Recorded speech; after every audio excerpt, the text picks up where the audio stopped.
तो हेलो दोस्तों। तो आप अगर क्लास 10th में पढ़ते हैं और अगर आपके बोर्ड एग्ज़ाम्स आने वाले हैं तो आ जाइए इस वीडियो में। और आज एक चैप्टर ख़त्म करते हैं, लाइट रिफ्लेक्शन एंड रिफ्लेक्शन। ये मैंने रिफ्लेक्शन एंड रिफ्लेक्शन लिख दिया, वैसे ये रिफ्लेक्शन एंड रिफ्लेक्शन नहीं है, ये रिफ्लेक्शन एंड रिफ्रैक्शन है। ये इसीलिए लिखा है कि आप कितना ध्यान से इसको देख रहे हैं, क्योंकि वीडियो है, अगर आप ध्यान से इसको कंसंट्रेट नहीं करते हैं तो आप पक्का भूल जाओगे। और अभी वीडियो क्वालिटी बहुत साफ़ नहीं आ रही होगी, थोड़ा कैमरा हल भी रहा होगा, उसे आप थोड़ा बहुत कंप्रोमाइज़ कर सकते हैं। या फिर इससे एक फ़ायदा भी रहता है, अगर आप कुछ चीज़ हल्ती है तो आप उसको कंसंट्रेट करके देखते हो, तो अगर वो सीधी रखी रही तो आपको कंसंट्रेशन नहीं आता इस पर, तो उस पर आप थोड़ा ध्यान रखिएगा। अब चलते हैं, शुरू करते हैं आपका चैप्टर। और ये मैं प्रॉमिस करता हूँ, अगर आपने ध्यान से इस वीडियो को सुन लिया या बहुत डीपली इसको फोकस कर लिया तो आप अच्छे हो जाओगे इस चैप्टर में काफ़ी। और मतलब फिर इसका चैप्टर का मुश्किल शायद ही कोई क्वेश्चन ऐसा हो जो आप ना कर पाओ। तो देखिए, हमें फॉलो करनी है एनसीईआरटी, और एनसीईआरटी शुरू कर रहे हैं। और आपको बताते हैं कि एनसीईआरटी अगर आप पढ़ते हो तो शुरुआत में आपको थोड़ा बहुत लिखा है लाइट के बारे में, नॉर्मल सी जानकारी दी गई है पहले पैराग्राफ में, जो कि आप पढ़ सकते हैं। लिखा है, we see a variety of objects in the world around us, how we are able to see things in a dark room. अब ये चीज़ें क्यों इंपॉर्टेंट है, आप सोचेंगे इंपॉर्टेंट है या नहीं है। तो देखिए, कभी कभी जो क्या होता है, जो वन वर्ड वाले क्वेश्चन होते हैं ना, जैसे कभी कभी एसर्शन और रीजन आ जाते हैं, तो उसमें आपको क्वेश्चन दे देंगे कि we are able to see the objects because of this. एक रीजन दे दिया, एक स्टेटमेंट दे दिया, उसका फिर वही रीजन दे दिया। फिर आपसे 4 क्वेश्चन पूछेंगे कि ये रीजन सही है, इसका एक्सप्लेनेशन या सही नहीं है। ये सब चीज़ें होती हैं, इसलिए इसे जानने के लिए आपको ऊपर जो थ्योरी दी गई होती है इसको भी पढ़ना चाहिए। अब अगर आपके पास फ्री टाइम है तो सही है, नहीं तो मैं पढ़ के आपको सुना रहा हूँ, थोड़ा इसका ब्रीफ क्रक्स समझा दूँगा। तो बताया जा रहा है कि हम कोई ऑब्जेक्ट देखते हैं तो कैसे उसको देख पाते हैं। देखिए, हम दुनिया में ऐसे कोई फ्लावर है, ठीक है, ये फ्लावर है, हम इसको फ्लावर को कैसे देख पा रहे हैं यहाँ पे, क्योंकि यहाँ पे एक सूरज है। क्योंकि हम चीज़ें दिन में ही देख पाते हैं, रात में नहीं देख पाते, रात में हमें लाइट जलानी पड़ती है। सूरज से लाइट आती हैं कुछ, ठीक है, वो लाइट आके इस पर टकराती हैं और टकरा के फिर रिफ्लेक्ट होकर वो पड़ती हैं किस में, हमारी आइज़ में। और फिर हम अपनी आइज़ से सारे इस फूल को देख पाते हैं। तो हम फूल को क्यों देख पा रहे हैं, क्योंकि रिफ्लेक्शन हो रहा है। इसलिए अगर रिफ्लेक्शन और रिफ्रैक्शन ना हो तो हम दुनिया में कुछ देख ही नहीं पाएंगे। ट्विंकलिंग ऑफ स्टार्स जितनी फिनोमेना है, इनमें कहीं ना कहीं रिफ्लेक्शन रिफ्रैक्शन यही सब यूज़ होते हैं और कुछ नहीं। तो ये आपको चीज़ ध्यान में रखनी है। तो उसमें आपको कुछ लाइट की प्रॉपर्टी समझाई जा रही है। फिर एक छोटा सा मोर टू नो लिखा हुआ है, इसको आप थोड़ा सा पढ़ सकते हैं। इसमें बताया जा रहा है कि लाइट पार्टिकल है या फिर वेव है। तो देखिए, लाइट जो होती है ना, वो दोनों पार्टिकल हैं। लाइट वेव पार्टिकल भी है और लाइट पार्टिकल नेचर भी रखती है, वेव नेचर भी रखती है। लेकिन जब आप आगे चलेंगे तो आपको पता चलेगा इलेक्ट्रोमैग्नेटिक सिस्टम आ जाता है। मतलब ये थ्योरी जो शुरुआत में आपको बताई जाती है बहुत सी गलत होती हैं, आगे चल के आपको पता चलता है ये और अच्छे से एक्सप्लेन की जाती हैं। तो उनकी आप ज़्यादा चिंता मत लीजिए कि पार्टिकल नेचर है कैसा नेचर है, वो तो फोटोन से ही बनी हुई होती है और वेव भी होती है। एक आइंस्टीन की थ्योरी आती है 11th क्लास में, इसको बहुत डिटेल में पढ़ाया गया है। एक आइंस्टीन की थ्योरी है और उस थ्योरी को जो फॉलो करती है वो particle nature of light follow करती है। और दूसरी थ्योरीज होती हैं कुछ ब्लैक बॉडी रेडिएशन जैसी, उसको वेव से थ्योरी एक्सप्लेन कर पाते हैं। तो फिर एंड में ये माना जाता है कि दोनों ही थ्योरी सही है। और एट टाइम जो लाइट है उसका ड्यूल नेचर है। ड्यूल नेचर मतलब उसके पास वेव भी है और उसके पास पार्टिकल भी है, क्योंकि इसकी डी ब्रॉगली वेवलेंथ है वो भी निकल आती है। वो सब आप बाद में पढ़ेंगे, पर ये वो सब बहुत हाई टॉपिक चीज़ हो जाती हैं। आप अभी ये नॉर्मल रखिए इतना, मैंने वो बेसिकली इसी बता दिया बताने के लिए। तो अब आता है रिफ्लेक्शन ऑफ लाइट। तो सबसे मेन चीज़ है रिफ्लेक्शन ऑफ लाइट। रिफ्लेक्शन का मतलब क्या होता है, रिफ्लेक्शन नॉर्मल सी बात है, कोई चीज़ आई और लौट गई, ये रिफ्लेक्शन है। जैसे आपने एक दीवार थी, आपने एक बॉल मारी, बॉल टकराई, बॉल चली गई, इसे रिफ्लेक्शन बोलते हैं। अब यहाँ पे 2 लॉ आ जाते हैं और ये बहुत इंपॉर्टेंट है, क्योंकि ये बोर्ड्स में सीधे सीधे पूछे जाते हैं। What are the laws of reflection, तो 2 नंबर का क्वेश्चन बन जाता है आपके लिए। पहला है angle of incidence is equal to angle of reflection. अब आप कहेंगे एंगल ऑफ इंसिडेंस रिफ्लेक्शन क्या है, सब बताएंगे। फिर दूसरा है the incident there normal than mirror at the point of incidence of the reflected all lie in the same plane. ये फर्स्ट वाला तो बच्चे समझ जाते हैं, पर सेकंड वाला बहुत टाइम बच्चे नहीं समझ पाते हैं। तो सेकंड वाला मैं आपको आज समझा दूंगा, पूरा डाउट क्लियर कर दूंगा। पहला बोलता है एक मिरर है, ठीक है, मिरर जिसमें आप शक्ल देखते हो उसे मान सकते हैं। अब उस वहाँ अब आप सोचते हो कि शक्ल कैसे दिखा रहा है। देखिए, आपका जो मिरर होता है ना, वो एक प्लेन मिरर होता है, पूरा कांच का बना हुआ, ठीक है। उसके पीछे क्या करते हैं, एक सिल्वर की वो लगा देते हैं लेयर। वो सिल्वर की लेयर बनने से एक तरफ तो कांच रह जाता है, एक तरफ सिल्वर की लेयर, और फिर वो फ्लैट जाती है उसके अंदर, वो सिल्वर लेयर उसको रिफ्लेक्ट करती है और फिर आप अपना चेहरा देख पाते हैं। यही कंसेप्ट यूज होता है। और ये जो हम पीछे आपको ये डन डैश डैश बना के दिखा रहे हैं ना, ये वही रिप्रेजेंट करता है कि इसके पीछे से इसको शेड कर दिया गया है, यानी ढक दिया गया है, जिसकी वजह से ये चेहरा दिखा पा रहा है। एग्जाम्पल के लिए आपके पास अगर कोई कांच का टुकड़ा हो ना, आप उस कांच के टुकड़े को अपने हाथ पर रख के देखिएगा और फिर अपना चेहरा देखिएगा, तो आपको दिखने लगेगा अपना चेहरा। अगर हाथ पे नहीं रखेंगे तो आपको वो ट्रांसपेरेंट दिखेगा, मतलब जो कांच के पीछे जी होगी वो दिखने लगेगी। अगर उस पर आप अपना हाथ रख देते हैं तो आपको अपना ही चेहरा दिखने लगेगा। यही होती है रिफ्लेक्शन वाली प्रॉपर्टीज़। तो ये इसीलिए सेट कर दिया जाता है। इसका मतलब है कि पीछे से इस कांच को ढक दिया गया है। अब ये जो है लाइट रिफ्लेक्ट करने की प्रॉपर्टी इसके अंदर आ गई है। तो उसके दो लॉस हैं। पहला है जैसे लाइट एग्जाम्पल के लिए लाइट पड़ी, अभी जो लाइट पड़ती है इसका साइंटिस्ट ने अलग नाम दे दिया, इसका नाम दे दिया इंसिडेंट रे। इंसिडेंट यानी कि जो पड़ी है इस पर पहले। दूसरे का नाम दे दिया रिफ्लेक्टर रे। अब रिफ्लेक्ट ले जाएगी। अब देखिए यहाँ पे आप ये जो डायग्राम्स बना रहे हैं ना, एरो बना रहे हैं, ये बहुत इंपॉर्टेंट होते हैं। अगर आप ये पेपर बनाना भूल जाते हैं तो नंबर काट लिए जाते हैं। इसके ध्यान से बना लीजिएगा, क्योंकि 10th क्लास में ज़्यादा टफनेस कुछ होती नहीं है, इसलिए थोड़ी राइटिंग पे और जो प्रॉपर वे है आपका उस पर ध्यान दे ली जाती है। अभी क्या है, रिफ्लेक्टर रे और ये क्या थी, इंसिडेंट रे। अब एक चीज़ नया कॉन्सेप्ट आता है एक नॉर्मल का। देखिए जो प्लेन है ना, ये प्लेन है, ठीक है, ये मिरर है आपका। अब इस मिरर की नॉर्मल मतलब इसकी जो नॉर्मल मतलब क्या होता है, नॉर्मल मतलब होता है 90 डिग्री, यानी इस मिरर से एक 90 डिग्री बनाती हुई लाइन जानी चाहिए, ठीक है। इसी को हम बोलते हैं नॉर्मल। इसे नॉर्मल रे नहीं बोलते हैं, इसे केवल नॉर्मल बोलते हैं, ठीक है, नॉर्मल।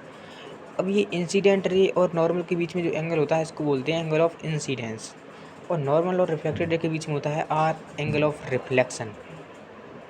अब आपको ये नहीं बोलना है कि इंसिडेंट रे और रिफ्लेक्टेड रे के बीच में होता है इंसिडेंट या रिफ्लेक्टेड, नहीं, बीच में नॉर्मल डाल दी जाती है। फिर नॉर्मल और इंसिडेंट के बीच में जो बना है वो इंसिडेंट, और नॉर्मल और रिफ्लेक्टेड के बीच में जो है वो आर। तो यहाँ पे जो फॉर्मूला बन के आता है, एक लॉ से पता चला कि angle I equal to angle R होता है। अब इसका कोई प्रूफ नहीं है, इसका बस ये डायरेक्ट है कि हाँ भाई ये पूरा फंडामेंटल लॉ बना दिया कि हाँ ये है तो है। ये हमेशा ऐसे ही फॉलो करती है रूल, जो कि जो एंगल ऑफ इंसिडेंस होता है वो एंगल ऑफ रिफ्लेक्शन के इक्वल होता है।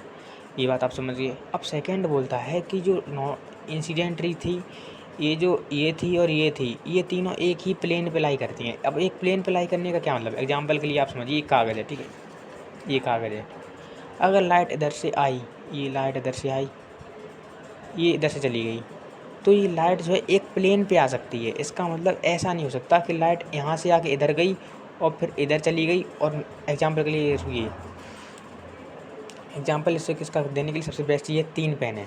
एग्जांपल के लिए अलग अलग काम करते हो, आपने ये बनाई इंसिडेंट है, ठीक है, ये आपकी इंसिडेंट रे, ये इधर साइड जा रही है आपकी क्या कहते हैं रिफ्लेक्टेड रे, और इधर साइड जा रही है आपकी नॉर्मल। तो क्या ये तीनों प्लेन पे आ सकती है, नहीं। एग्जांपल की इधर आई एक इंसिडेंट रे और इधर चली गई एक नॉर्मल रे और इधर चली गई एक कोई रिफ्लेक्टेड रे। अब ये तीनों एक प्लेन पे नहीं आ पाएंगी। उसके एग्जांपल के लिए बेस्ट चीज़ है वो आपको दिखाऊंगा मैं, पर आप एग्जांपल के लिए अपने हाथ में सबसे पहले 3 पेन पकड़िए। 3 पेन को अगर आप पकड़ते हैं, एक इधर साइड करके, एक इधर साइड करके, एक इधर साइड करते हैं, तीनों वो एक प्लेन पे नहीं आ सकती, क्योंकि वो एक इधर है, एक इधर है, एक इधर है। एक प्लेन यहाँ है, एक प्लेन यहाँ है, एक पेन यहाँ है। ये दोनों जो पेन है ये एक प्लेन में आ जाएंगी, ये दोनों है ये पे एक प्लेन में आ जाएंगी, और ये दोनों है ये दोनों एक प्लेन में आ जाएंगी।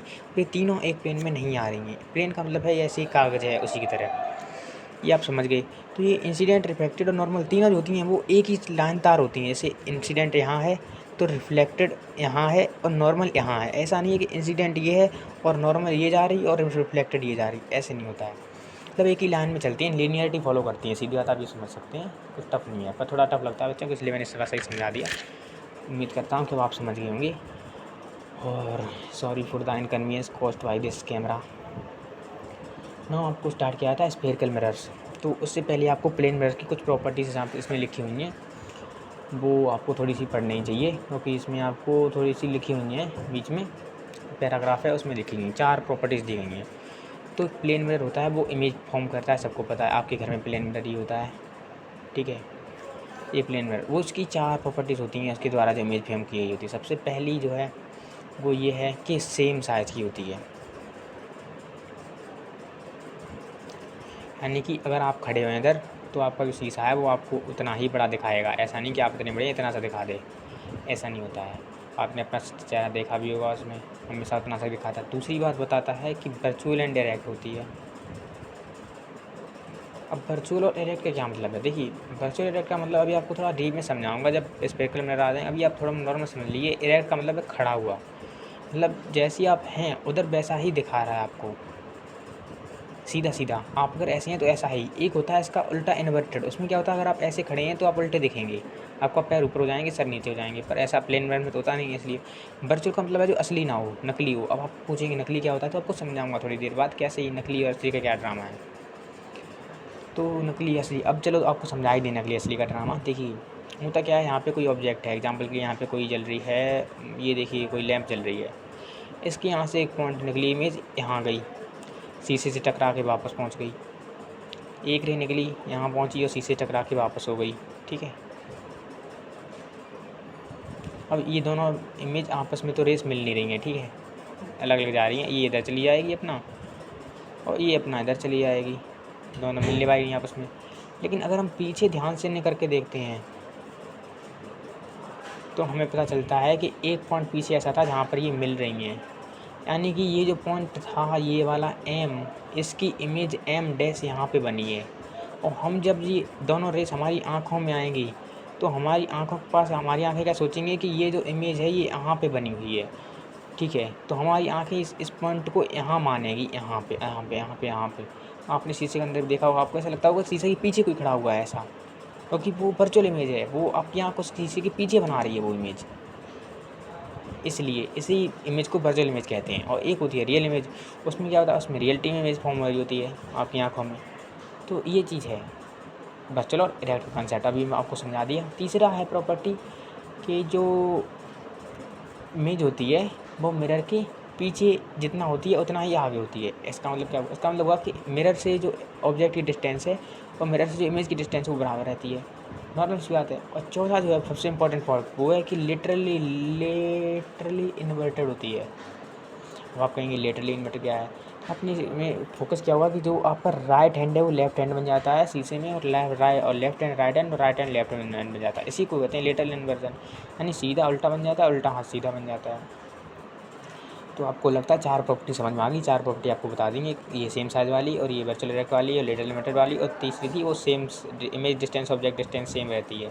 ठीक है, तो ये 4 बहुत इंपॉर्टेंट क्वेश्चन है, 3 नंबर में आ जाता है, इसलिए रट लीजिएगा। अब फिर आता है स्फेरिकल मिरर्स, और स्फेरिकल मिरर की सबसे इंपॉर्टेंट चीज़, क्योंकि आपके सिलेबस में मेनली यही है, मिरर और लेंस। अब आपको समझाया जा रहा है कि कॉनकेव मिरर और कॉन्वेक्स मिरर नई नई चीज़ें आपके दिमाग में आएंगी, उससे पहले आप थोड़ा अपना दिमाग शांति रखिए, एक चीज़ समझिए। एग्जाम्पल यहाँ पे सबसे इम्पोर्टेंट आपको लेना है कि कोई कांच का गोला है, कांच का गोला है, जो गोला एक तरह से जैसे गोला नहीं, फिल्मों में दिखाते हैं कांच का गोला, मतलब अंदर से खाली है और बाहर से एकदम बॉल जैसा है। उसको अगर आप बीच से काट देते हैं, आपने काट दिया, आपके पास ये आ गया पूरा पार्ट, इसके अंदर आपने सिल्वर की वो लगा दी फॉइल, तो वो लाइट को बाहर से रिफ्लेक्ट करने लगेगा ना, यही बन जाएगा कॉन्वेक्स मिरर। अगर आपने क्या किया, आपने उसके पीछे साइड लगा दी सिल्वर की लेयर, अब वो आगे से लाइट रिफ्लेक्ट करने लगेगा, तो वही बन जाता है कॉनकेव मिरर। अंतर कुछ नहीं, इतना सा ही है बस। एक होता है इसको ऐसे रिप्रेजेंट किया जाता है, इसको ऐसे। अब आप कहेंगे हमें याद कैसे रहेगा, तो आप कुछ मत कीजिए, अपना राइट हैंड लीजिए, राइट हैंड आपने रखा, तो आपको याद करना है जो इस साइड वाला हाथ है ये वाला, ये रिप्रेजेंट करता है कॉनकेव मिरर को, और फिर उसका उल्टा अपने आप कॉन्वेक्स हो जाएगा। तो आपको और इतने दिनों तक पढ़ते पढ़ते अपने आप ही पता चल जाता है कॉनकेव क्या कॉन्वेक्स है। कॉनकेव ये, कॉन्वेक्स ये। कॉनकेव जिसके अंदर हट जा रही है, यानी जिसके पीछे सिल्वर फॉइल है, इसमें आगे सिल्वर फॉइल लगा दी गई है, इसी चक्कर में वो पीछे से लाइट रिफ्लेक्ट कर रहा है। इतना ही अंतर है, बाकी अंतर कुछ नहीं है, दोनों सेम ही पार्ट से बने होते हैं। और अगर आप उसी कन्वेक्स मिरर की आगे से सिल्वर लेयर हटा के पीछे लगा दे रही हो तो अपने आप वो कन्वर्ट भी हो जाएगा उसमें। तो कुछ नहीं है इसमें अंतर, बस उसको घुमा दिया, उसको उधर रख देते हैं, उधर रख देते हैं, क्योंकि सिल्वर जो फॉइलिंग की गई है उसकी जो पीछे जो मिरर की लगाई गई है उसमें अंतर आता है बस। तो आपको डेफिनेशन दी गई है, spherical mirror whose reflective surfaces curved towards that is faces toward the centre of the spherical convex mirror. ये सारी डेफिनेशन आपको नोट टीचर ने बनवाई दिए होंगे स्कूल में, और नहीं बनवाए हैं तो आप इस बुक से एनसीईआरटी से बनवा भी सकते हैं, पर जनरली स्कूल में बनवा देते हैं। स्कूल में नोट्स की सबसे बड़ी दिक्कत रहती है, बच्चों को बहुत नोट्स बनाने पड़ते हैं, बच्चे थक जाते हैं छापते। तो मैं आपको ज़्यादा मेहनत नहीं कराऊंगा, आपके दिमाग में डालूंगा, चीज़ें डाल ली हैं, आपको ज़्यादा लिखवाऊंगा नहीं, लिखिए मत, बस आप दिमाग में अपने डालिए सब मेन चीज़ें। देखिए लिखा हुआ है, अब आपको कुछ टर्म्स आ गए हैं बहुत छोटे छोटे, पता नहीं क्या क्या टर्म्स आ जाते हैं, बच्चे चौंक जाते हैं। देखिए मैंने आपको बताया था एक गोला था बड़ा सा कांच का, ठीक है, उसका जो सेंटर होता है ना, सेंटर, उसी को बोलते हैं सेंटर ऑफ कर्वेचर। लेकिन हमने उसी गोले से काट के एक कॉनकेव मिरर बनाया है, तो उस कॉनकेव मिरर का जो सेंटर रहेगा ना, वही यही सेंटर ऑफ कर्वेचर रहेगा, और इन सेंटर ऑफ कर्वेचर को रिप्रेजेंट करते हैं हम सी से, और इन दोनों के बीच की जो बीच की डिस्टेंस रहती है उसे बोलते हैं फोकस, और फोकस रहता है C/2, क्योंकि पूरी डिस्टेंस C है, और इस डिस्टेंस को मान लेते हैं F फोकल लेंथ। तो ये जो इसको बोल देते हैं प्रिंसिपल फोकस, ये प्रिंसिपल फोकस है और ये प्रिंसिपल सेंटर है ना। और ये प्रिंसिपल एक्सिस रहता है, और ये यहाँ से डिस्टेंस जो रहती है ये प्रिंसिपल एक्सिस है, बीच से जो काट रहा है, बीच में लाइन जा रही है। और एक और जाती है अपर्चर। तो ये मिरर, जैसे आपने ये मिरर लिया, मिरर ठीक है, मिरर की जो यहाँ से यहाँ तक की डिस्टेंस होती है ना, इसको हम अपर्चर बोलते हैं, अपर्चर। ये भी एक नंबर में आ जाता है कभी। अपर्चर क्या होता है? तो अपर्चर यही होता है, मिरर की जो लेंथ होती है ना वर्टिकली, ऐसे ही बेलते हैं अपर्चर, और कुछ नहीं है इसमें। तो ये प्रिंसिपल ही समझा दिया आपको, प्रिंसिपल एक्सिस। और फोकस भी हो गया। फोकस आप समझ गए कि जो बीच का डिस्टेंस है सेंटर ऑफ कर्वेचर के, वो यही सब टर्मिनोलॉजीज हैं। ये आपको एक नंबर में पूछ लिया जाते हैं कभी कभी। इनकी डेफिनेशन एनसीईआरटी में बहुत अच्छे से दी गई है। सबसे इंपॉर्टेंट आपको क्या रखने हैं, कुछ रूल्स दिए गए हैं इमेज फॉर्मेशन के, वो रूल्स आपको रट लेने हैं। देखिए रूल्स वही हैं 3-4, ये बोर्ड में भी आ जाता है क्या क्या रूल्स हैं। ठीक है, रूल यही है कि कोई कॉन्वेक्स लेंस है, ठीक है, कॉनकेव लेंस है। रूल ये कहता है कि अगर प्रिंसिपल एक्सिस के पैरेलल कोई रे आ रही है तो फोकस से पास हो जाएगी। अगर ये ले आई तो ये पास हो गई, जिस पॉइंट से पास हुई वो फोकस होता है।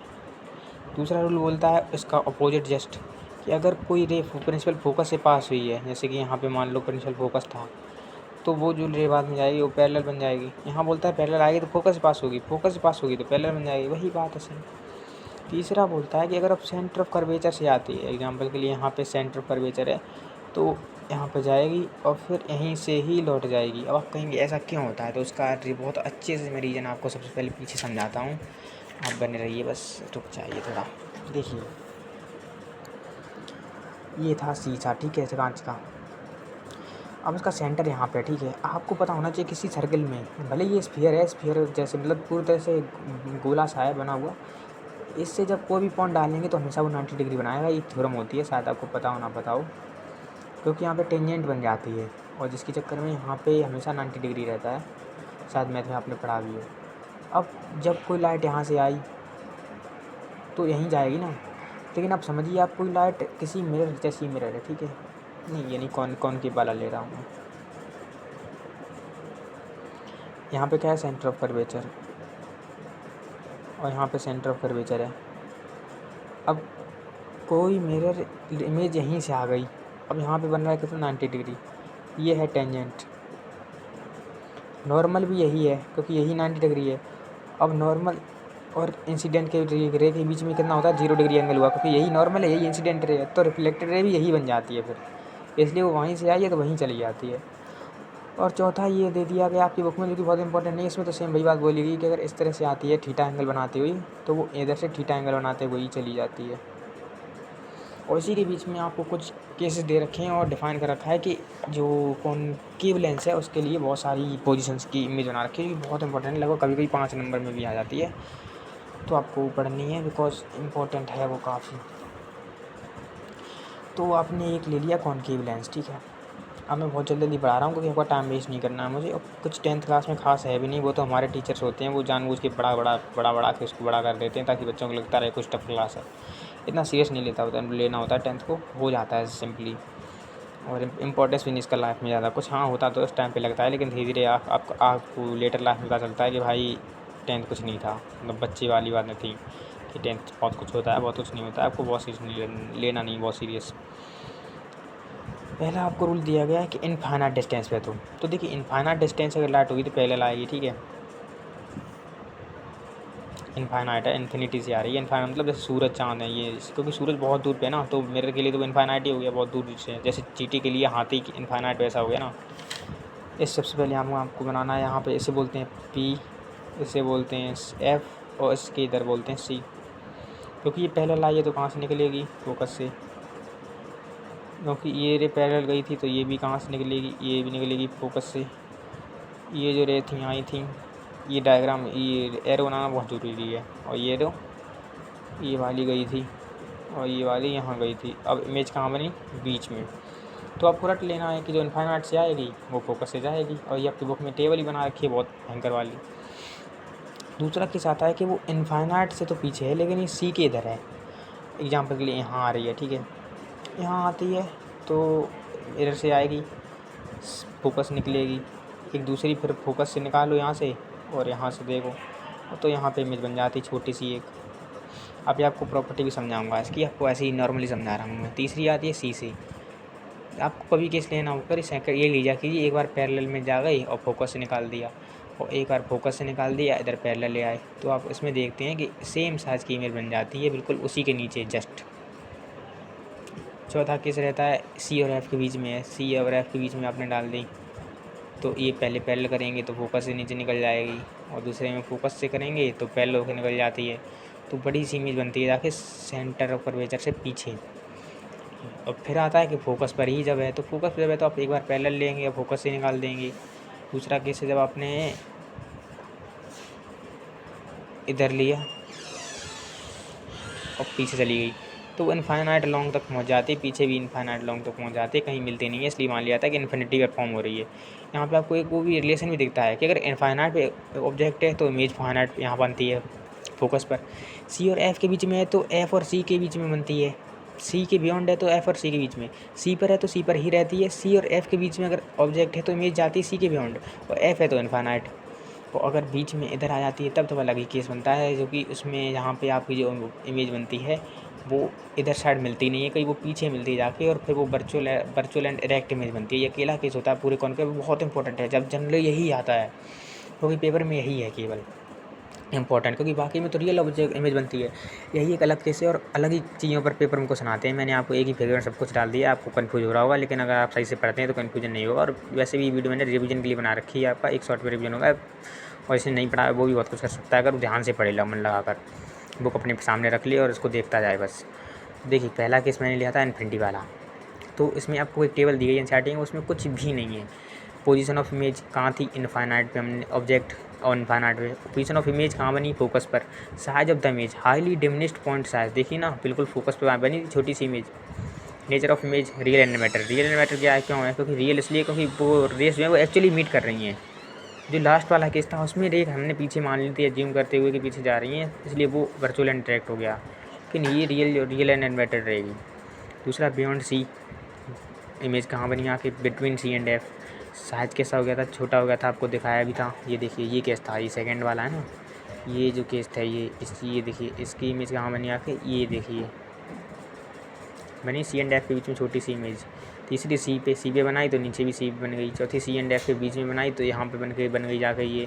फिर एफ़ पे बनाई तो कहाँ बन गई जाके, इनफाइनाइट पे, और एफ़ के अंदर की तो पीछे बन गई। और साइज़ आपको सबका दिख ही रहा है, फोकस वाले में इनफाइनाइटली मैनी साइज़ की बनेगी क्योंकि वो इन्फिनिटी पे जाके बनेगी। इतना ही है। फिर आपको नीचे कुछ 4 रूल्स दे रखे थे वो मैंने पहले समझा दिए, और फिर वही सारे वो फिगर्स हैं जो कि अलग अलग बना के दिखाए गए हैं। फिर आपको कॉन्वेक्स मिरर का यूज़ किया गया जो कि पूरा रटना है, उसमें कुछ समझने वाली बात नहीं है। पहला है क्योंकि ये चेहरे को बड़ा बड़ा दिखाता है, इसलिए जब आप चेहरे के पास ले आते हो ना इसको, पहले आप अगर आप दूर रखोगे थोड़ा चेहरे से तो आपको उल्टा चेहरा दिखाई देगा अपना। अगर आप बहुत पास ले आओगे तो ये लास्ट वाला केस आ जाएगा वर्चुअल डायरेक्ट वाला, फिर ये सीधा दिखाने लगा आपको चेहरा, इसलिए दाढ़ी वाड़ी बनाने में यूज़ होता है ये। और दाढ़ी बनाने में यूज़ होता है, मेकअप मिरर मेकअप करने में यूज़ होता है, और ये इसका यूज़ है, इसको आप लिख सकते हैं, ठीक है। और इसके बाद क्या आता है, इसके बाद आता है कॉन्वेक्स का सिस्टम। कॉन्वेक्स के 2 ही केस हैं, बहुत अच्छी बात है, आपके लिए बिल्कुल टफ नहीं पड़ता है, इसमें तो 5-6 केस हो जाते हैं, बड़ा चीज़ हो जाता है। इसमें आप अंदर से शेडेड है ये, ठीक है। इसका भी सेम वही है, यहाँ पे सी होगा, यहाँ पे एफ होगा, यहाँ पे पी होगा। पहला केस है इनफाइनाइट पे इमेज आएगी, इनफाइनाइट से आएंगी तो फोकस से पास होंगी ना, फोकस से, लेकिन फोकस तो हो नहीं सकती क्योंकि पीछे तो सिल्वर है, रेस पीछे ही चली जाती हैं, और ऐसा एज्यूम कर लिया जाता है कि फोकस से पास होकर आ रही है क्योंकि इसके पीछे क्या बनता है, फोकस। सेम नीचे ऐसा केस होता है, ऐसा होता है, और ऐसा लगता है कि फोकस से आ रही है, मतलब वर्चुअल सिस्टम हो रहा है यहाँ पे, रियल में नहीं पहुँच रही फोकस से। तो इमेज कहाँ फॉर्म मान ली जाती है एफ पे, और क्योंकि रियल में नहीं मीट करेंगे इसलिए दोनों केस में वर्चुअल एंड डायरेक्ट आता है, क्योंकि रियल में कभी इसमें मेरे जो रेस है वो मीट कर ही नहीं रही है। देखो यहाँ क्या मिल रही है, वो तो उधर जा रही है, पर हम एज्यूम कर रहे हैं कि पीछे मान के कि यहाँ पे बन रही है कोई इमेज, यहाँ से बन के निकला है, यहाँ से हम ऐसा मान लेते हैं यहाँ पे कोई पॉइंट था और यहाँ से ये इमेज जा रही है, पर ऐसा हो नहीं रहा है ना रियल में। दूसरा केस आता है कि बिटवीन इन्फिनिटी और प्रिंसिपल, ये जो है इसके बीच में कहीं भी, पोल के बीच में कहीं भी मान लो आप, तो आपने एग्जाम्पल को यहीं मान लिया तो कुछ नहीं, उसमें क्या है, यहाँ करेगा, एक आपको ले लेना है ये वाला पेपर में है तो यही करना है, और सेकंड के लिए लेना है कि मैं इसको सी के ही सामने ले जा रहा हूँ, तब सी के यानी इसके सामने ले जा रहा हूँ। सी के सामने अगर आप ले जाएंगे तो वैसी ही लौट जाएगी आपकी इमेज इसमें, तो उससे भी आपका बन जाएगा। पीछे आप इसको करके और बता दिए यहाँ देखो मीट कर रहे हैं पीछे, और ये छोटी सी इमेज यहाँ बन गई। हर केस में यही बनेगा। ये आपके बुक में दिया गया है, 2 ही केस बनते हैं इसमें, वो आप पढ़ लीजिए। यूज़ दिया गया है कि देखिए व्हीकल में यूज़ होता है। व्हीकल में क्योंकि कि छोटे ऑब्जेक्ट को बड़े ऑब्जेक्ट को छोटे में कन्वर्ट कर देता है। आपके मिरर में भी आपने पढ़ा होगा, ये लिखा होता है कि the object in the mirror are closer than they appear, यानी इससे छोटे हैं जितने रियल में दिख रहे हैं, इसलिए आपको ये छोटा दिखाता है इसलिए। और क्योंकि इसका व्यू वाइड व्यू होता है, क्योंकि देखिए ये बाहर से कर्व है, इसलिए लंबा व्यू देता है काफ़ी, तो इसलिए और इसको यूज़ कर सकते हैं, इसलिए इससे यूज़ करते हैं। और सिक्योरिटी पर्पज़ में भी करते हैं। कभी मॉल वॉल में आपने देखा होगा लगे होंगे, क्योंकि वो गार्ड बैठता है उसको काफ़ी लंबा व्यू दिख जाता है उनका।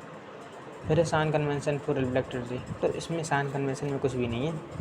यही है कि जो प्रिंसिपल है, यहाँ से लेफ़्ट इधर जाते हैं तो नेगेटिव कन्वेंशन मानते हैं, इधर साइड जाते हैं तो पॉजिटिव मानते हैं, इसके ऊपर जाते हैं तो पॉजिटिव है, नीचे जाते हैं नेगेटिव है। सीधी बात है, लेफ्ट में नेगेटिव है, राइट में पॉजिटिव है, ऊपर पॉजिटिव नीचे नेगेटिव। मतलब जो अपने हाथ से भी आप समझ सकते हैं, ऊपर जा रहा है तो ऊपर वाली चीज़ पॉजिटिव होती है ना, तो ऐसे समझ सकते हैं आप। फिर आपको मिरर फॉर्मूला इसका आपको कुछ भी डेरिवेशन नहीं करना है, केवल आपको रटना है इसमें 1/u + 1/v = 1/f, जहाँ पे f फोकस है, फोकल लेंथ है, b क्या है, इमेज डिस्टेंस, ऑब्जेक्ट डिस्टेंस, बस। फिर मैग्नीफिकेशन के बारे में आपको बताया गया है, height of image upon height of object, ये सब साइन के साथ इंक्लूडेड करके हैं। इतना ही आपको बताया गया है। फिर आप समझ सकते हैं कि जब वैल्यू रियल और नेगेटिव होगी, तो जब नेगेटिव साइन होगा in the value of magnification, तो पता चलता है कि इमेज जो है वो रियल है, और पॉजिटिव साइन है in the value of magnification, तो पता चलता है इमेज वर्चुअल है, क्योंकि हमारी ऑब्जेक्ट तो हमेशा वर्चुअली वो इरेक्ट ही रहेगी, खड़ी हुई। अगर रियल एंड इन्वर्टेड बनती है तो वो उल्टी बन जाती है जाके, तो हाइट ऑफ इमेज जो है फिर वो नेगेटिव में चली जाती है, तो वो नेगेटिव में आ जाता है मैग्नीफिकेशन। अगर वो इमेज भी खड़ी रहती है तो वो पॉजिटिव में आ जाता है, तो पॉजिटिव डाला पॉजिटिव बना रहता है। फिर यहाँ से आपको क्वेश्चन दे दिया गया, उसमें रेडियस दे दी गई आपको, और एक इमेज डिस्टेंस दी गई, बोल दिया गया कि वो बी की वैल्यू फाइंड करो। फार्मूले में वैल्यू रखनी है केवल, कुछ भी नहीं है। देखिए 1/v + 1/u = 1/f, 1/v = 1/f - 1/u, 1/f की वैल्यू आपको दे रखी है माइनस। अब आपको उसको सोचना है कि जब ऑब्जेक्ट इधर रखा हुआ है तो ऑब्जेक्ट की डिस्टेंस नेगेटिव मिल जाएगी ना, क्योंकि वो लेफ्ट साइड में है। अभी आपको बताया था कि लेफ्ट में नेगेटिव मानना, ऊपर पॉजिटिव, नीचे नेगेटिव, राइट में पॉजिटिव। बस इतने में आपका काम हो गया। और फिर आता है दूसरा टॉपिक, इसका नाम है रिफ्रैक्शन। रिफ्रैक्शन में आपको पहले बहुत ही थ्योरी दी गई, क्योंकि पूरी आपको पढ़नी है।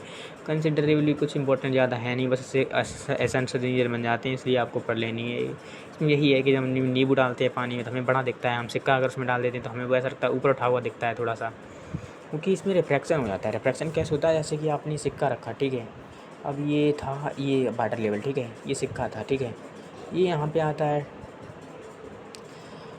ये इधर जा रहा था नॉर्मली, लेकिन क्योंकि पानी है इसलिए वो थोड़ा ऊपर बढ़ जाता है। ये इधर जा रहा था, ये इधर जाना चाहिए, लेकिन पानी के चक्कर में इधर हो जाता है। आपकी आँख इसको देखती है, आपकी आँख क्या एज्यूम करती है कि यहाँ से आई थी तो ये बिल्कुल सीधी गई होगी, यहाँ से आई थी तो ये बिल्कुल नीचे गई, और आपकी आँख मान लेती है कि यहाँ पे सिक्का है, पर ऐसा होता नहीं है। ऐसे ही लिए इसको रिफ्रैक्शन बोलते हैं। फिर आपको बहुत सी इसमें थ्योरी दी गई है, वो थ्योरी आपको पढ़नी है, और ज़्यादा कुछ है नहीं इसमें सच में। बस ये डायग्राम इम्पोर्टेंट है जो है, इसको आप थोड़ा देख लीजिए और उसको रट ही लीजिए। तो कहता हूँ बोर्ड में काफ़ी चीज़ें रटने वाली हैं, आपको ये डायग्राम बनाना पड़ेगा। ये आ जाता है कि यहाँ पे नॉर्मल बनानी है, क्योंकि जो क्लास है वो थोड़ा उसका रिफ्रैक्टिव इंडेक्स ज़्यादा होता है, इसलिए टुवार्ड्स द फोकस ऐसे बढ़ जाएगी, टुवार्ड्स चाहिए नॉर्मल, और इसमें जाएगी तो अवे फ्रॉम द नॉर्मल, ऐसी चली जाएगी। और फिर यहाँ पे लेटरल शिफ्ट हो जाएगा, क्योंकि इधर से रही थी पर इधर एक बीच में गैप बन गया ये, इसलिए इसी को बोलते हैं हम। 2 लॉस आपको दिए गए हैं कि इंसिडेंट रे, रिफ्लेक्टेड नॉर्मल, वो सब एक ही ट्रांसपेरेंट मीडिया हैं, वो सब सेम प्लेन में लाई करती हैं। और सेकंड है sine i upon sine r equals to constant, ये इंपॉर्टेंट लॉ है, sine i upon sine r. अब आप कहेंगे साइन आई क्या, आई इंसिडेंट का है और आर रिफ्लेक्शन रिफ्रैक्शन का। और रिफ्रैक्शन का क्या, refraction means the angle between the refracted रे एंड द नॉर्मल। जैसे कि यहाँ पे ये हो गया आई और ये हो गया आर यहाँ पे रिफ्लेक्शन ही रिफ्रैक्शन है, और दोनों इक्वल नहीं होती हैं, यहाँ पे तो चेंज हो जाते हैं। अब आप ये इंपॉर्टेंट कैसे पता है रिफ्रैक्टिव इंडेक्स का। रिफ्रैक्टिव इंडेक्स कुछ नहीं है, बस स्पीड ऑफ लाइट होती है, वो एक वैक्यूम होती है, उसकी वैल्यू होती है 3 × 10⁸ मीटर/सेकेंड। जब वो किसी मीडियम में आ जाती है तो हो जाती है, तो उसका जो रिफ्रैक्टिव इंडेक्स होता है वही होता है speed of light in the vacuum upon speed of light in the medium. यानी वैक्यूम में वो कितनी है स्पीड ऑफ लाइट, और जो मीडियम में चल रही है तब कितनी है स्पीड ऑफ लाइट, उसका जो रेशियो है वही आता है। ये रेशियो हमेशा 1 से बड़ा रहता है, किसी भी ऑब्जेक्ट के लिए 1 से छोटा नहीं हो सकता, क्योंकि हाईएस्ट जो है वो स्पीड ऑफ वैक्यूम में ही हो सकती है, और वैक्यूम की स्पीड ऊपर है तो हमेशा नीचे वाली वैल्यू छोटी रहेगी, तो हमेशा 1 से बड़ी होगी वैल्यू, हमेशा इक्वल भी हो सकती है अगर आप एयर के लिए मानेंगे कि एयर में लगभग थोड़ी सी कम होती है वैक्यूम से कंपेयर टू, पर बहुत ज़्यादा कम नहीं होती है, इसलिए बराबर मान लिया जाता है एयर को वैक्यूम को। आपको नीचे टेबल बना के देखिए, यहाँ से क्वेश्चन आ जाते हैं कभी कभी बहुत ज़्यादा। तो आपको नॉर्मल फॉर्मूला याद रखना है कि किसी मीडियम की जो वैल्यू होती है उसकी रिफ्रैक्टिव इंडेक्स की, वो speed of light in air divide by speed of light in medium पे होती है। अब आपको एग्जाम्पल दे दिया कि आइस की भी है, आइस में एग्जाम्पल दे दिया आपको आइस का रिफ्रैक्टिव इंडेक्स 1.31 है। अब आप आइस में स्पीड निकालिए इसकी, अब सीधी सी बात है करेंगे C/m इक्वल्स टू 1.31। सी की वैल्यू आपको पता है, एम की वैल्यू यानी कि मीडियम में कितनी है, यानी आइस में कितनी है स्पीड, वो आप इधर ले जाएंगे, इसको इधर करेंगे, डिवाइड कर देंगे तो आंसर आ जाएगा। इतना ही करना है आपको, इस तरह से ही पूरा चैप्टर रिफ्रैक्शन वाला खत्म हो जाता है। फिर लेंस आते हैं, उसको हम सेकंड पार्ट में कब करेंगे। Thank you.